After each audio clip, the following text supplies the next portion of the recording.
Bharat Benz ಲಾರಿಯ ಒಳಗೆ ಈ driver ಈಗಲೂ ಕೂಡ ಜೀವಂತ ಇದ್ದಾರೆ ಅನ್ನುವಂಥ ಮಾಹಿತಿಗಳು ಬರ್ತಾ ಇದೆ. ಮತ್ತು ಆ ಮಣ್ಣಿನೊಳಗಡೆ ಲಾರಿ ಇದೆ ಅನ್ನುವಂಥದ್ದು ಮೆಟಲ್ ಡಿಟೆಕ್ಟರ್ ಮುಖಾಂತರ ಗೊತ್ತಾಗಿದೆ. ಸುರತ್ಕಲ್ನಿಂದ ಅದನ್ನು ತೆಗೆದುಕೊಂಡು ಹೋಗಿ ಟೆಸ್ಟ್ ಮಾಡಲಾಗಿದೆ. ಈಗ ಸ್ಪಾಟಲ್ಲಿ ಓನ್ಲಿ ರಿಪಬ್ಲಿಕ್ ಕನ್ನಡ, ಬೇರೆ ಯಾವ ಚಾನಲು ಇಲ್ಲ.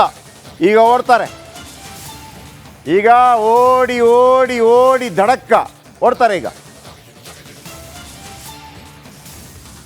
ಘಟನಾ ಸ್ಥಳದಿಂದ ground report Nagendra and team. Nagendra ಜೊತೆ ಕ್ಯಾಮರಾಮ್ಯಾನ್